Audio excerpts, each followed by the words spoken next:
Hi everyone, welcome back to the Geordie Views. So Newcastle United take on West Ham United for this on the opening day of the season for the second year running. Of course, last year we managed to get a 2-0 win at the London Stadium. Callum Wilson and Jeff Hendrick scoring on their debuts. Of course, we know that the both went and have very different seasons. We'll just put it that way. Neither side's really been busy in the transfer market. West Ham have signed just one player.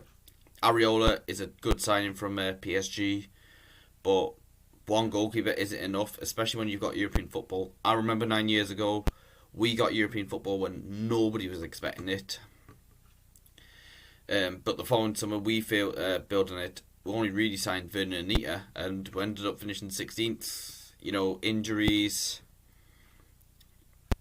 played a big part, and I've seen a lot of West Ham fans, understandably, not happy with the board. As for us, well, we've had this arbitration for the takeover delayed until next year. But the good news is, Joe Willock looks like he is going to come back for around 22 million, because we all know how good he was on loan from Arsenal in the second half of last season. I think Matty Longstaff will go out on loan because of this. We might as well loan the lad out if he's not going to get the games here. Same with like we did with Kellen Watts. Because yes, I would put Matty in over likes of Jeff Hendrick, but at the same time, if he's not going to play, you might as well just loan him out, and that'll be better for his development. Yes, it's not great with what's going off the pitch, but I think that I'm just looking forward really to being in a Paxton James's part again. After obviously the way last season went with just watching games behind closed doors, I think that made some of the home games more frustrating when we were getting beat. It's like you couldn't be there to pick the players up.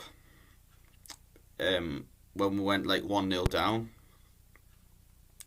Whereas I feel like we can have an influence if we go a goal down. But it'll just be good to hopefully be able to attend all the home games this season, because let's be honest, I think the players, yes, underperformed, but they missed us in my opinion. And I'm sure a lot of fans will say the same about their side from last season. Now, looking at the team news, we've got still Martin Dubravka out. Carl Darlow is out. He's obviously suffered badly with COVID. And Steve Bruce has actually mentioned in his press conference earlier that, it is important that, kind of shows how important it is for people to get the vaccine. Especially for October, I think, when they start doing these vaccine passports. I'm sure you could get in with a negative test as well. Elliot Anderson is out, so I don't think he's going to get his loan spell because of the injury. Maybe he'll go on loan in January, but play under 23 football until then. Unfortunately, Paul Dummett is also out the game. As for West Ham's team news, Lanzini is 50-50, but I don't think he's going to play. I could be wrong. Masuaku and Ogbonna are both out of the game as well. So players to watch out for from West Ham's team. What will probably help us is that this time they don't have Jesse Lingard. I don't think he's going to come back to West Ham, judging from stuff he's been saying recently. I think he's going to try and fight for his place at Manchester United. First up, Mikel Antonio, a real hard-working striker. Then there's Thomas Souček. I really like the look at this lad. Again, the joint top scorer along with Antonio with 10 goals each last season in the league. I know Lingard got 9, and that was just from coming in on loan in January. Jarrod Bowen, who I've actually got in my fantasy Premier League team for this weekend. Finally, Declan Rice, very good talent. I think he's been linked with Chelsea this transfer window. But obviously he's made it into the England team. So we'll get on to the starting 11 I would like to go with. I'm going to stick with the 5-3-2. We've been playing it throughout pre-season. It worked toward the end of last season. I'm happy to stick with it for now. So starting off in goal, I'm going to go with Freddie Woodman. Steve Bruce has confirmed he's going to play, and to be fair, against Norwich, I was at the game. He looked good, so I would stick with him in goal for now. I think maybe reassess the goalkeeping situation later on in the month, because all 4 goalkeepers would have to be registered in the squad. We've only got room for 25, so I think maybe we'll have to let one of them leave the club permanently. Right wing back, I'm going to go with Jacob Murphy. Looked very good towards the end of last season. Glad he signed his new deal. The first of the 3 centre-backs, I'm actually going to go with Fabian Schär, who's really looked good against Norwich when he came on. The second centre-backs, Federico Fernandez. And finally, for the centre-backs, Kieran Clark, because of Paul Dummett's injury. And left wing back, going to go with Matt Ritchie, who of course got our first goal against Norwich last weekend.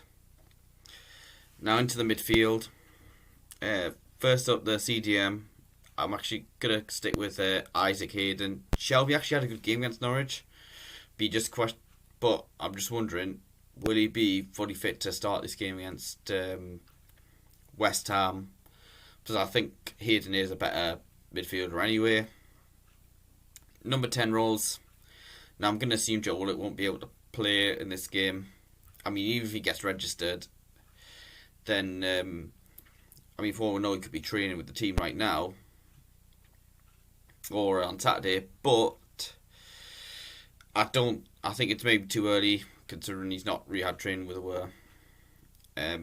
First up, I'm actually going to go with Ryan Fraser, who looked very good against Norwich again last weekend. And I think I said toward the end of last season he could benefit off a proper pre-season, and I think it's done him good. Looking at the display against Norwich, scoring against Doncaster, so I'd play him in the number 10 role for this game. And in the other number 10 role, I am going to go with Miguel Almiron. I don't think Sean Longstaff had his best game against Norwich last weekend, if I'm being honest. Finding the 2 up front, this is such a difficult decision. Yes, Callum Wilson's the main striker, but Dwight Gale obviously got 2 goals against Norwich.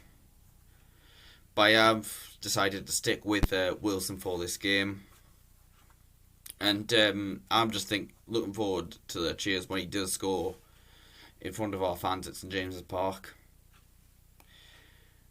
And alongside him, Alan Saint-Maximin, who for me was our best player against Norwich, really changed that game for, and I hope we're still got him at the end of this window. I mean, he's been linked with Everton, Roma. I wouldn't be surprised if more clubs to link with them.